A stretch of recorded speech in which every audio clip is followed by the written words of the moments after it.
नमस्कार, आदाब, अभिनंदन, आभार। मैं रितेश आप सभी का स्वागत करते हैं। चलिए एक नई जो उत्साह के साथ शुरू करते हैं आज का लेक्चर। तो क्या हाल चाल है मेरे देश के नौजवानों। तो आज का हमारा जो लेसन है वो आज हम पढ़ेंगे अभ्यास।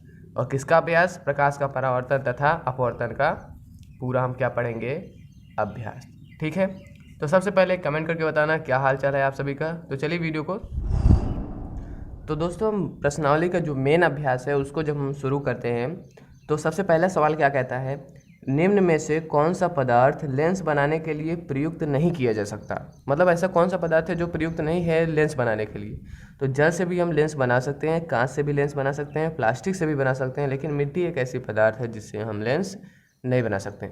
ठीक, तो इसका हमारा सही उत्तर हो गया मिट्टी, डी ऑप्शन। अब दूसरा सवाल कहता है किसी बिंब का अवतल दर्पण द्वारा बना प्रतिबिंब आभासी, सीधा तथा बिंब से बड़ा पाया गया है। वस्तु की स्थिति कहाँ होनी चाहिए? मतलब अवतल दर्पण कैसे होता है सबसे पहले हम जानेंगे। देखिए, अवतल दर्पण कुछ इस प्रकार से होता है ना। देखो भाई, अवतल दर्पण कुछ इस प्रकार से होता है और इधर कुछ पेंट होता है। तो इसमें हम जब हम यहाँ पर जब प्रतिबिंब कैसे बनता है, जब हम ऐसे पढ़ रहे थे तो इधर कोई भी जैसी ही किरण थी, जैसे यहाँ पर हो गया हमारा P, यहाँ पर हो गया हमारा F, यहाँ पर हो गया हमारा C। जब वस्तु अनंत से आती थी मुख्य फोकस से जाती थी। अनंत और C के बीच था तो C तथा F के बीच, C पे था तो यहाँ पर C पे ही बनता था इधर ही। और अगर C तथा F के बीच था तो अनंत तथा C के बीच बनता था, और जब F पर था तो प्रतिबिंब अनंत पर बनता था। ठीक, अगर अनंत F तथा P के बीच यहाँ कोई वस्तु आ जाती थी तो हमारा कुछ इस प्रकार से मुख्य अक्ष के समांतर जाता था और यहाँ मुख्य फोकस के परावर्तित हो जाता था। उसके बाद जब ए वक्रता केंद्र की तरफ जाता था तो सीधे उसी पथ पर लौट जाता था। तो यहाँ पर जब पीछे हम मिलाते थे तो कुछ यहाँ पर प्रतिबिंब से बड़ा, मतलब वस्तु से बड़ा यहाँ पर प्रतिबिंब बनता था, सीधा बनता था, और दर्पण के उधर बनता था यानी आभासी बनता था। इसीलिए जब F तथा P के बीच कोई वस्तु रखी गई हो, वो भी अवतल दर्पण में, तो प्रतिबिंब सीधा बनेगा, वस्तु से बड़ा बनेगा और आभासी बनेगा। तो हमारे क्वेश्चन में क्या कह रहा है? प्रतिबिंब आभासी बनना चाहिए, सीधा बनना चाहिए, बिंब यानी वस्तु से बड़ा पाया गया। बिंब यानी वस्तु होता है, तो वस्तु की स्थिति ज्ञात कीजिए, क्या कहाँ होनी चाहिए। ऑप्शन ए है मुख्य फोकस तथा वक्रता केंद्र के बीच, यानी F तथा C के बीच, तो ये गलत है। वक्रता केंद्र पर यानी C पर, वक्रता केंद्र से परे मतलब F अनंत तथा C के बीच, और दर्पण के ध्रुव तथा यानी दर्पण के ध्रुव यानी P तथा मुख्य फोकस यानी F के बीच हो, तो ये हमारा डी ऑप्शन सही हो गया। ठीक है, फिर हमारा अगला सवाल है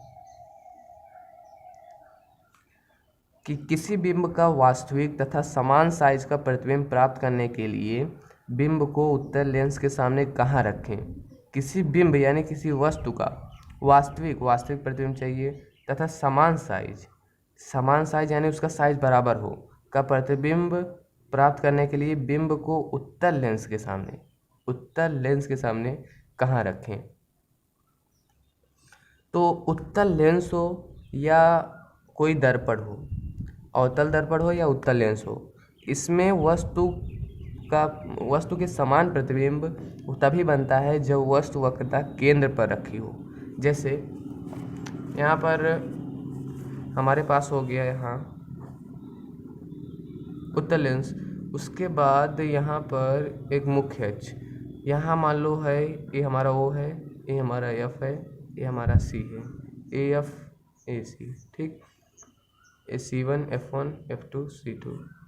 अगर देखो C पर कोई जब वस्तु रखी गई होती है तो यहाँ पर जब मुख्य अक्ष के समांतर कोई किरण आएगी तो मुख्य फोकस से होकर चली जाती है। ठीक, अगर वहीं प्रकाशीय केंद्र से कोई किरण जाएगी तो सीधी निकल जाएगी। तो कहाँ पर काटा? जहाँ पर C है, वस्तु के बराबर प्रतिबिंब बना और C पर ही बना, वस्तु के बराबर बना और वास्तविक बना। जब यहाँ उल्टा बनता है तो वास्तविक बनता है। ठीक, तो यहाँ पर क्या कहा है? वास्तविक तथा समान साइज का प्रतिबिंब प्राप्त करने के लिए बिंब का उत्तल लेंस के सामने कहाँ रखें, मतलब कहाँ रखेंगे हम? फोकस दूरी के दुगनी पर। यहाँ पर देखिए, ये जो F है इसका दोगुना तो ही है C1, तो यहाँ पर इसके दोगुने पर रखा जाएगा, यानी कि इसके फोकस दूरी के दोगुने पर। तो इसका हमारा सही जवाब हो गया फोकस दूरी के दोगुने पर। सही है। चौथा सवाल कहता है किसी गोली दर्पण तथा किसी पतले गोली लेंस दोनों की फोकस दूरियां -15 सेंटीमीटर है। दर्पण तथा लेंस संभवतः है। देखो भाई, अगर आप मेरा पिछला वीडियो देखे होंगे तो उसमें मैंने बताया था कि केवल अवतल दर्पण ही एक ऐसा मतलब, या अवतल लेंस या अवतल दर्पण, केवल अवतल दर्पण या अवतल लेंस ही एक ऐसी लेंस और दर्पण है जिसकी फोकस दूरी ऋणात्मक होती है। तो सीधा इसका आंसर हो गया, हमारे पास फोकस दूरी -15 सेंटीमीटर दी है, तो दोनों अवतल लेंस और अवतल दर्पण होंगे, क्योंकि केवल अवतल और अवतल लेंस और अवतल दर्पण के ही फोकस दूरियां ऋणात्मक होती हैं। ठीक। पांचवा सवाल है, किसी दर्पण से आप चाहे कितनी ही दूरी पर खड़े हों, आपका प्रतिबिंब सदैव सीधा प्रतीत होता है। संभवतः दर्पण है। तो सीधा इसका आंसर है कि हमने पिछले वीडियो में जब आपको पढ़ा रहा था तो बताया था कि सीधा प्रतिबिंब केवल एक ही वस्तु, मतलब एक ही दर्पण है। मतलब वैसे तो दर्पण में बनती हैं, लेकिन चाहे आप कितनी भी दूरी पर हो, हमेशा सीधा प्रतिबिंब केवल समतल दर्पण होता है। तो इसका आपका सही उत्तर हो गया ऑप्शन ए, समतल दर्पण। ठीक। छठवां सवाल, किसी शब्दकोश में पाए गए छोटे अक्षरों को पढ़ते समय आप निम्नलिखित में से कौन सा लेंस पसंद करेंगे?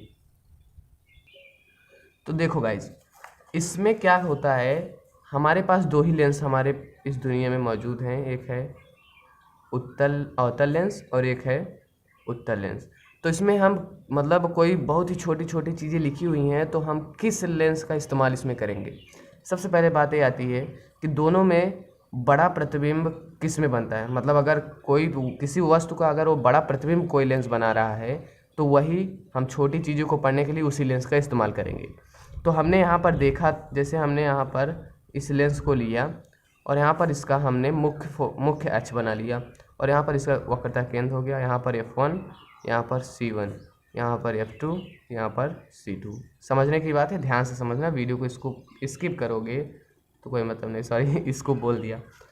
अच्छा, जब हम F तथा O के बीच कोई वस्तु को रखते हैं, मान लो यहाँ पर कोई वस्तु को हमने रख दिया, तो जब A मुख्य अक्ष के समांतर जाता है तो मुख्य फोकस से होकर चला जाता है।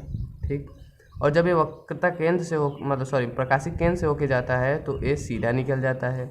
तो जब हम पीछे इसे मिलाते हैं कुछ इस प्रकार से, तो इधर आ गया ये, मान लो यहाँ पर काट दिया, तो यहाँ पर ये प्रतिबिंब बनता है।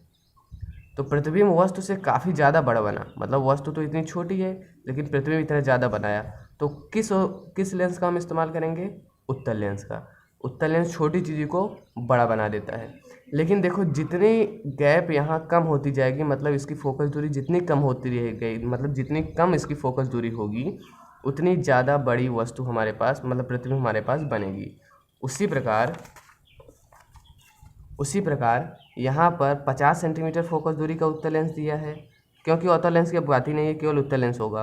और 5 सेंटीमीटर फोकस दूरी का उत्तल लेंस दिया है, तो जिसका फोकस दूरी सबसे कम होगा, उत्तल लेंस उसकी प्रतिबिंब कुछ ज़्यादा बड़ी बनाएगी, इसलिए 5 सेंटीमीटर फोकस दूरी का एक उत्तल लेंस हमारा आंसर सही हो गया। तो नेक्स्ट हमारे पास से सवाल है, 15 सेंटीमीटर फोकस दूरी के एक अवतल दर्पण का उपयोग करके हम किसी बिंब का सीधा प्रतिबिंब बनाना चाहते हैं। 15 सेंटीमीटर फोकस दूरी के एक अवतल दर्पण का उपयोग करके हम किसी बिंब का सीधा प्रतिबिंब बनाना चाहते हैं। बिंब का दर्पण से दूरी का परिसर यानी रेंज क्या होना चाहिए? प्रतिबिंब की प्रकृति ज्ञात कीजिए। प्रतिबिंब बिंब से बड़ा है अथवा छोटा है, इसे ज्ञात कीजिए। इस स्थिति में प्रतिबिंब बनने का एक किरण आरेख बनाइए। तो चलो हम पहले इसको नोटबुक की तरफ चलते हैं। तो सबसे पहले इसमें हमारे पास जो दिया हुआ है कि 15 सेंटीमीटर फोकस दूरी के एक अवतल दर्पण का उपयोग करके हमें किसी बिंब का सीधा प्रतिबिंब बनाना है। तो सबसे पहले हम जानते हैं कि ये हमारे पास हो गया अवतल दर्पण, और यहाँ पर हमने इसका खींच दिया मुख्य अक्ष, और यहाँ पर हो गया P। तो सबसे पहले हम जानते हैं कि मान लो यहाँ पर हो गया F और यहाँ पर हो गया हमारे पास C। तो अवतल दर्पण में सीधा सीधा प्रतिबिंब कब बनता है? वैसे तो सब उल्टा बनते हैं। अगर मान लो सी पर रखा हुआ होता है तो यहाँ पर ऐसे गया, इधर आया, फिर यहाँ से गया, फिर यहाँ आया, तो यहाँ उल्टा बना।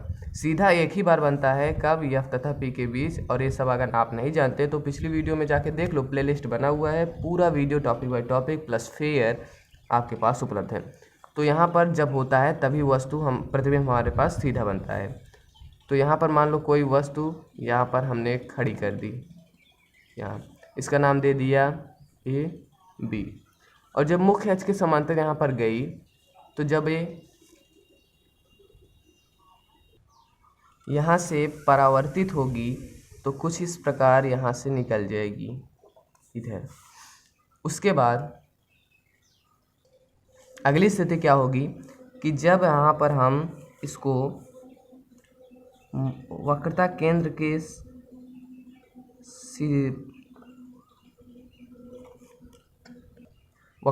से फोकसित करेंगे तो कुछ इस प्रकार से ये परावर्तित हो जाती है। तो इधर तो मिलने का कोई चांस ही नहीं बनता, और जब हम इधर मिलाना शुरू करेंगे इधर और इसको,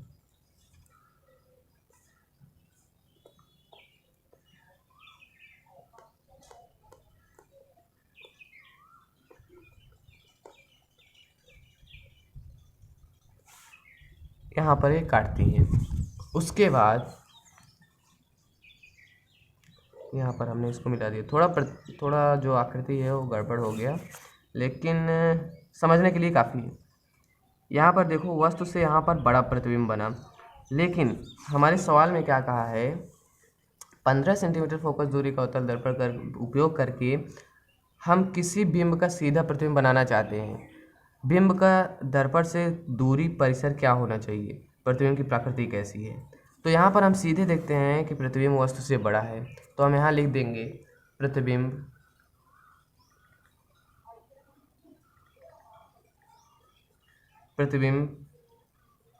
वस्तु से काफ़ी बड़ा है। भाई देख रहे हो इतना छोटा है और बड़ा है नहीं कि बड़ा है भाई, प्रतिबिंब वस्तु से काफ़ी बड़ा है।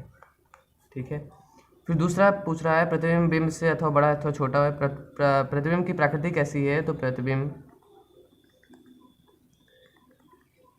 भाई जब सीधा बनता है तो प्रतिबिंब हमेशा आभासी होता है, मतलब वर्चुअल, रियल नहीं, वर्चुअल। ठीक, प्रतिबिंब आभासी है, यहाँ पर इसको लिख लिया। फिर हमारे पास पूछ रहा है कि प्रतिबिंब बड़ा है छोटा हो गया, इस स्थिति में प्रतिबिंब बनने का एक किरण आरेख खींचिए। तो किरण आरेख हमने खींच लिया, तो यहाँ पर हमारा ये सवाल पूरा खत्म होता है। तो नेक्स्ट सवाल है हमारे पास 8वां, निम्नलिखित स्थितियों में प्रयुक्त दर्पण का प्रकार बताइए। मतलब किसी कार का अग्रदीप यानी हेडलाइट में हम कौन सा दर्पण यूज करते हैं। देखो दर्पण वो होनी चाहिए जो मतलब अभिसारी हो, मतलब किसी पूरे मतलब प्रकाश को वो एक जगह फोकसित करे। किसी कार का अग्रदीप हेडलाइट एक ही जगह तो फोकस करता है भाई साहब, तो इसलिए हमारे पास अभिसारी दर्पण कौन सा है, अवतल दर्पण। तो किसी कार का अग्रदीप हेडलाइट हम उपयोग करेंगे, उसमें कौन सा दर्पण लगेगा, अवतल दर्पण। यहाँ पर क्लियर। उसके बाद किसी वाहन का पीछे दृश्य देखने में, मतलब पश्चिम दृश्य देखने में कौन सा दर्पण का उपयोग होता है।